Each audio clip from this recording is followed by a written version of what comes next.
Where's your favorite place to train? San Gabriel Mountains, like right here where we're sitting.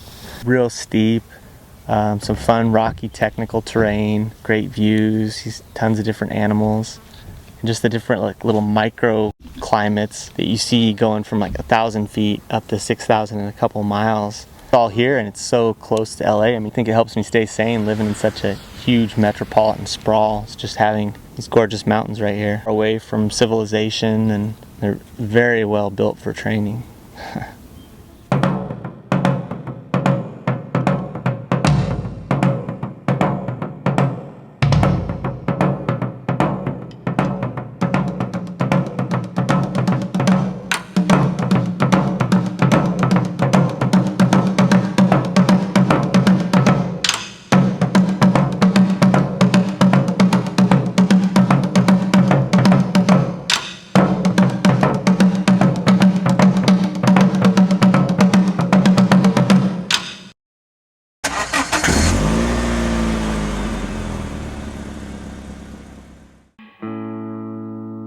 I'm a nurse at Children's Hospital in Los Angeles.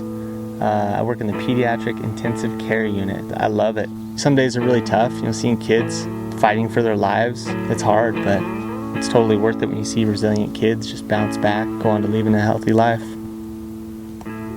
Let's see how I got started in running. I used to say I'd never run unless I was chasing a ball. Continued that idea throughout college, and then my dad, I found out he had run a couple marathons. And he'd run one in like a time of 3:10. So I was like, I can't not beat my dad's time. So then I ended up running the San Francisco Marathon, just a hair under 3 hours. During training for all of that, out on like a trail run, one buddy was like, I'm doing this 50-mile race. I had no idea it even existed. On a whim, signed up, loved it.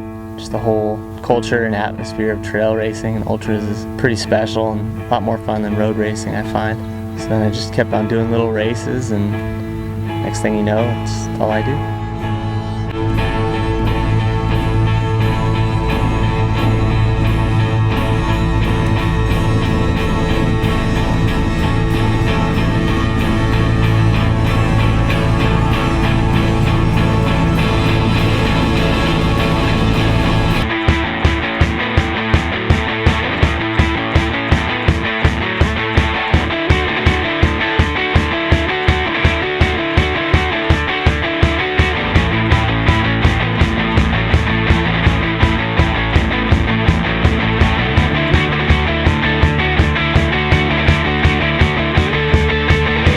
Definitely focused on Angeles Crest right now. Yeah, you start out in Wrightwood at about 6,000 feet, cool little ski town in the mountains.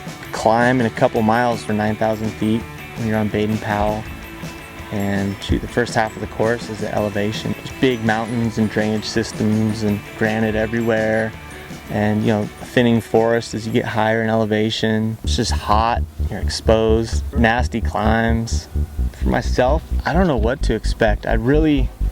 For hundreds, for me now, I much prefer a solid performance, even if that means holding back a tiny bit, compared to going all out and DNFing. I think it is important to just focus on the task at hand and the trail in front of you, just like the next 10 feet, 10 yards. I haven't run Angeles Crest before. It's only my second 100, so finishing solidly is important to me. You've got Jorge Pacheco, he's like Mr. AC, Dylan Bowman, Justin Engel. It's going to be competitive.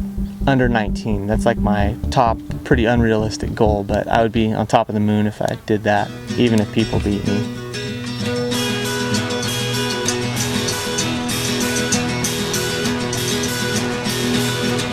The mental aspect of ultra running is really important, especially the longer the race gets.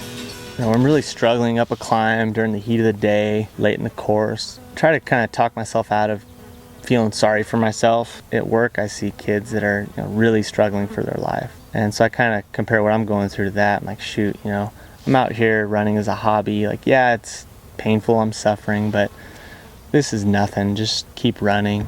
Yeah, I've only been running since about 2009, so I've improved a lot in the last couple years. As far as my ceiling and how much more you think I'll improve, I don't know, it's tough saying. Like, I constantly see improvement just year over year, and like it gets easier to run in the mountains the more I do it. I really love it. As long as I stick to it, hard work in these mountains, climbing steep stuff, and I keep moving, try to run as much as I can.